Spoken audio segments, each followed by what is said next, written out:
Déjà, j'avais choisi de m'orienter vers un repreneur personne physique et non pas un repreneur personne morale. Donc je cherchais une personne physique, une personne profil plutôt ingénieur, 40-45 ans, avec déjà une bonne expérience de l'industrie. Et en fait, Jean-Marc a été le deuxième contact.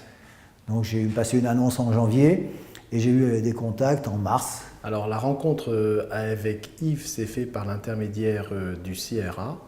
CRA auquel j'ai adhéré après avoir fait une formation de 3 semaines à la reprise d'entreprise. Rapidement, quand on s'est rencontrés, le feeling est passé.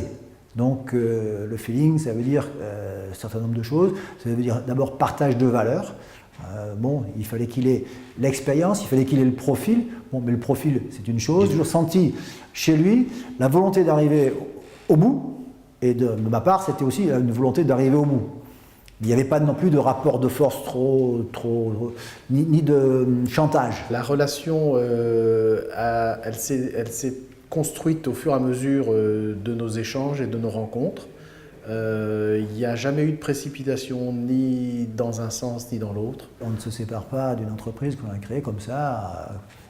Donc il y a un travail à faire psychologique pour se dire voilà, maintenant je suis prêt à changer de vie totalement, à faire autre chose. Il est évident qu'on ne peut pas, et je pense qu'il ne faut pas chercher à reproduire le modèle de votre prédécesseur. Par contre, on a forcément sa propre valeur ajoutée qu'il faut mettre en avant. On a une certaine jeunesse, une certaine dynamique, une certaine volonté et surtout un projet, parce que pour que ça réussisse, il faut avoir un vrai projet. Alors bon, je dirais d'abord préparation, 3 ans de préparation quand même, bien de réflexion, être vraiment mûr, bon, trouver son repreneur et vraiment le sentir, avoir un feeling, c'est-à-dire que c'était vraiment un accord cédant-repreneur, quoi. Et puis ensuite, bon, jouer le jeu à fond, l'accompagner pour que ça se passe bien. Pour réussir cette transmission, il faut dans un premier temps bien identifier, se préparer à passer le cap, passer d'un statut de salarié à un statut de chef d'entreprise, propriétaire de sa propre entreprise. C'est une démarche qui doit se réfléchir.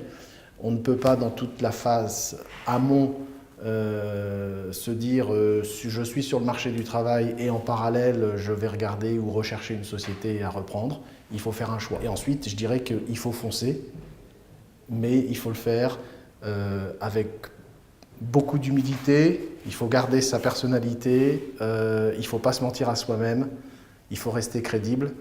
Si vous avez un bon projet, que vous êtes crédible et que vous êtes vous-même, vous arriverez à convaincre le cédant, vous arriverez à convaincre les investisseurs et vous avez toutes les chances de réussir à convaincre les salariés, parce que sans les salariés derrière, votre projet ne marchera pas.